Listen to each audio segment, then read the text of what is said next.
What is up, guys? Welcome to the Royal Download with Connor. David. Nate. Normally, Nate will not be on here. It'll be AJ, but AJ is MIA today, so Nate is filling in. So normally with the Royal Download, we will be having 2 podcasts a week, one talking about school sports and one talking about national sports that are going on. And today will be the national sports podcast. And to open it up, we're obviously going to talk about Andrew Luck's retirement. If you don't know, Andrew Luck retired. Get out from under your rock, and he is no longer with the Colts. So what does this mean for the Colts moving forward, guys? Well, this means that they're going to have Jacoby Brissett starting at quarterback, who should be better than the 1 year that we saw Jacoby Brissett start at quarterback, which was, correct me if I'm wrong, 4-12, 3-13, somewhere along those lines. But I think so. Should be a lot better. I would expect above 500, but with the weapons on offense now and that offensive line he has compared to the former one that Luck had where his body was torn down, he should be a lot better than a 4-win quarterback. Yeah, the Colts line is going to be a big help to Jacoby Brissett. I think he's going to have a lot of extra time in the pocket, which is really going to help him out. And he's also got to stay healthy because the backups aren't looking that well either. So what's your expectations for Brissett? Do you expect him to, be a spot starter, or do you think you expect him to lead him to the playoffs and can kind of pick up the slack from where Luck left off? I don't expect playoffs because you still have to run through. Tennessee's going to at least be solid.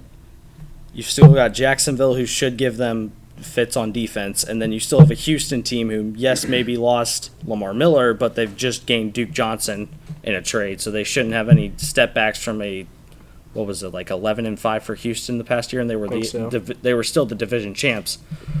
But I do expect the Colts to at least go above 500. They might push for a wild card, but since there's so many teams in the AFC this year, that would be very hard to do.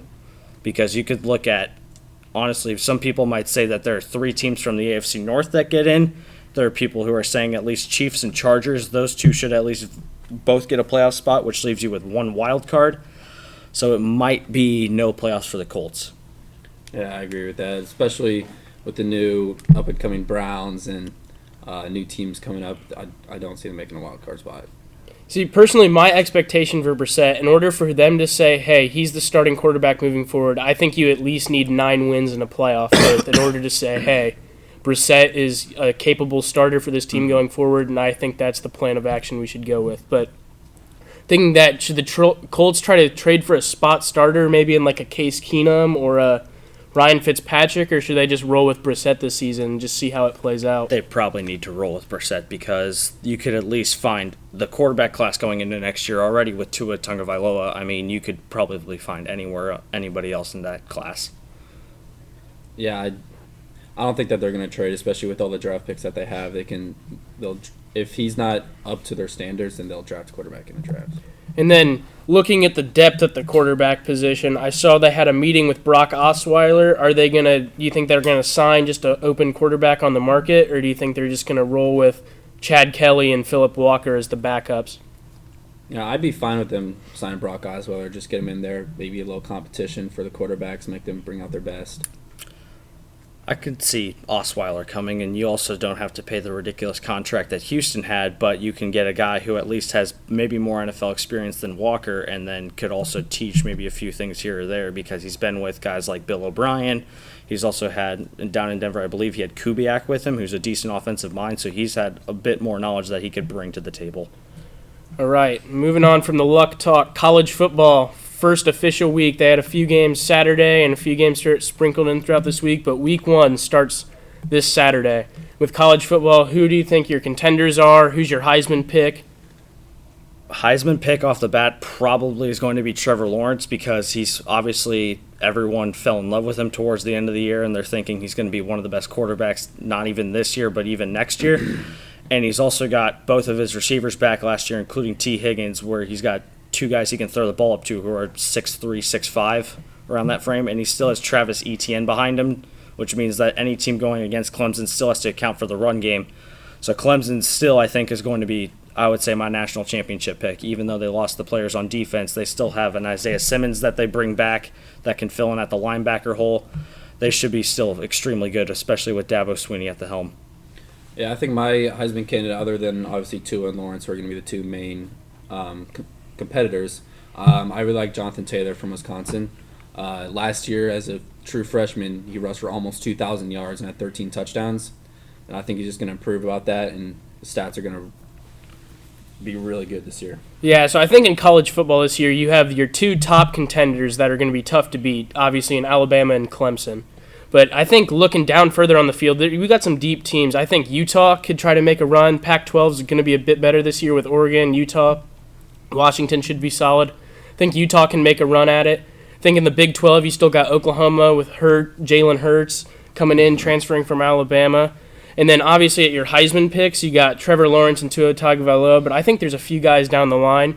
I really like DeAndre Swift from Georgia. I think Jonathan Taylor can also make a breakout pick, but if you're going to say, who do you think has the best chance outside of the top two Heisman guys to make an impact and say can make it to the New York press conference?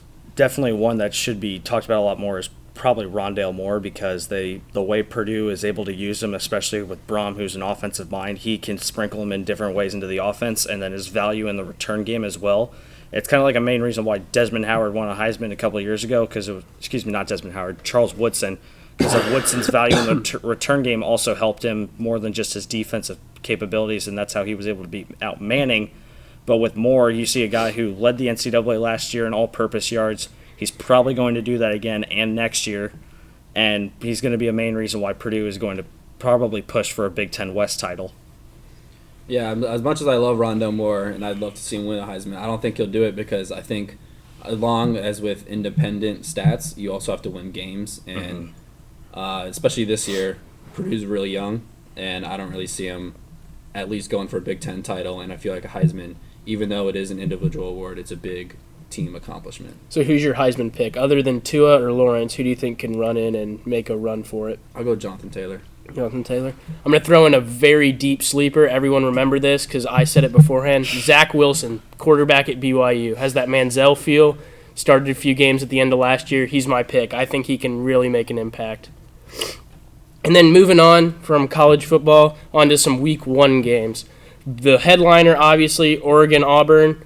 Auburn starting a true freshman, and Bo Nix, dude can play. He looked great all summer camp.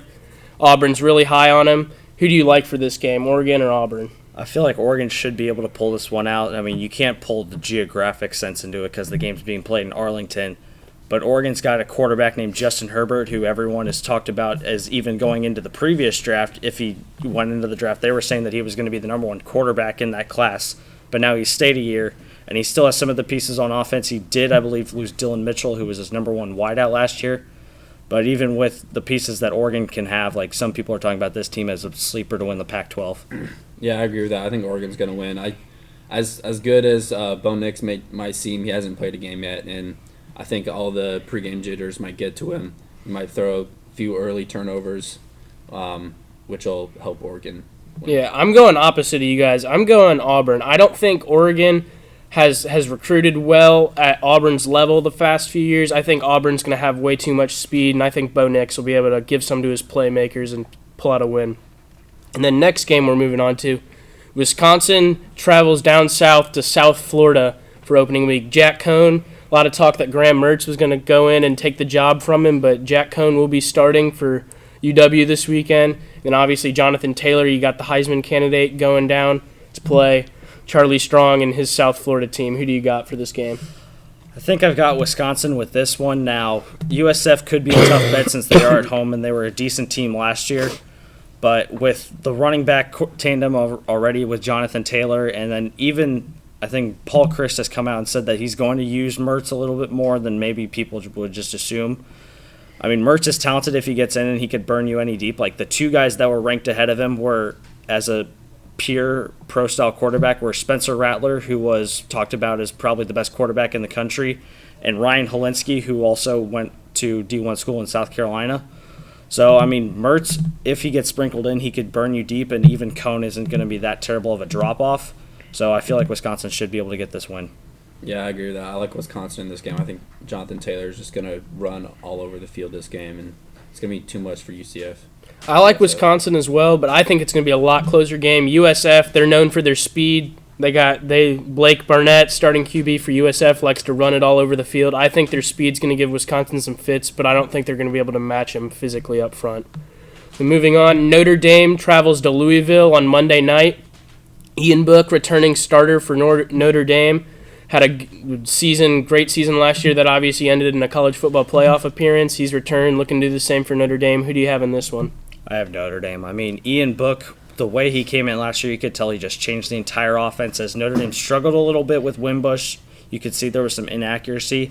But once Book came in, he just immediately turned that team around, and you could just tell they were going to push for a playoff appearance last year.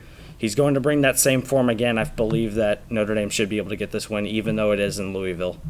Yeah, I think Notre Dame is going to win this game, especially since Ian Book's going to come back and the rest of the team's going to come back kind of salty after they got shut out, I'm pretty sure, in the college. They only got a field goal, but they still got embarrassed in Arlington last year. Got embarrassed in Arlington, which I think that they're going to have a little salt in their mouth and they're going to come back firing. This is my upset of the week. I'm picking Louisville over Notre Dame. Jawan Pass, starting QB for Louisville, fits that Lamar Jackson type mold that Louisville loves, that dual threat QB. Notre Dame is not known for their speed, and I think Jawan Pass is going to give them some fits. I think Louisville runs all over this game and delivers a stunner that blows Notre Dame's hopes for the year. And then moving on, we got Purdue traveling to Nevada. Elijah Sindelar is coming in for David Blau, who obviously graduated. Who do you have for this one? I still have Purdue. I mean, even with Sindelar, you could tell, like, his last game he played, I mean, granted there was the Northwestern game, but he could still be he was a capable backup last year. He still should be able to, carry on the team. And he still has Rondale Moore, obviously, so that obviously does help him. And then they might sprinkle in a little bit of David Bell on the outside. So Purdue should be able to get this one. Yeah, I like Purdue in this game. I think Elijah Sindelar, even though he was he got hurt last year from hyperextending his knee, at the beginning he was named the starter over David Blau. And so I think him and Rondale Moore and David Bell and Milton Wright, the new two incoming freshmen wide receivers, he's going to have a lot of options this year. And then especially at running back, Terrio Fuller, who's supposed to be a starting running back, got injured. He broke his jaw. So Richie Worship is going to come in, which he's not really the best running back, so they're going to have to be a pass-heavy team this year. And then on defense, they got their new freshman, George Karfalis, who's going to come in and going to make some noise on the D-line. I have Purdue as well for this game, but what do you think about Purdue moving forward? Should fans expect another bowl season, or do you think they'll fall just short and win about 5 games this year? I think that they'll make a bowl game. I think that they'll either go 6-6 or 7-5 because if you look at their home games they're not that good. Like I don't think they play a ranked team at home. They may be one, but their away games are gonna be tough. Every single away game inside a schedule is against a ranked opponent. Key to the season, just locking it down at home, making sure they get 6 wins. What do you think, K-Peck? Do you think they'll make a bowl game this year? They should make a bowl game. I mean, they got 7 wins or 6. They were at least in a bowl game. 6-6, lost to Auburn in the bowl game. But they should be able to return to form, especially with most of those players on offense coming back, and you still have some of the core defensive players back there as well. They should be able to return back to a bowl game. All right, moving on to another in-state game. IU plays Ball State at Lucas Oil to open it up. Michael Penix Jr. named starting quarterback. A lot of people thought Jack Tuttle from Utah was going to come in and start. They named Penix the starter. What do you think about this game? I think IU should be able to get the win. They still got some of the key pieces from last year, and especially from that defense that was one of the top in the country when it came to forcing turnovers. And Penix should be able to give you a reliable, especially with his dual threat ability, but I wouldn't be shocked if Tuttle comes in for a little bit. Maybe they try and use more of his passing persona that he can bring to the table. So I think IU should be able to get this win. Yeah, I agree with that. I think IU is going to win. Just being at Lucas Oil, it's more of a mutual game, but especially more IU fans are going to show out to that game, especially since it's in Indianapolis. And Michael Penix Jr. I think is going to come out and have a pretty good game. Yeah, I think they should have no problem beating Ball State. I think the crowd will be 80-20 in favor of IU. What do you think about IU moving forward? Do you think they're a 5-win team, or do you think they'll crack a bowl game this year? They could crack a bowl game. It can obviously depend on the quarterback play. If Penix starts to slip, they may look towards Tuttle, and Tuttle could be somebody that pushes them forward past that bowl win mark, but it really, to me, depends on all the quarterback play. Yeah, I'm looking at the schedule right now, and They have a few good games. They have I'm seeing at least 4 wins, easy 4 wins. They might have to sneak a few games by. They play Northwestern at home. They got Rutgers at home, which should be a win. But most of their away games and some of their home games, they play Ohio State at home, Michigan at home, Penn State away, and Nebraska away. So it's going to be really close. Yep, I think they're a 5-win team this year. I don't see them making a bowl game. I think they have some room to improve, but I think if they can get some good quarterback play, they may be able to sneak into 6 wins. That's all we have for today. Stay tuned for more editions of the Royal Download, and catch you guys next week.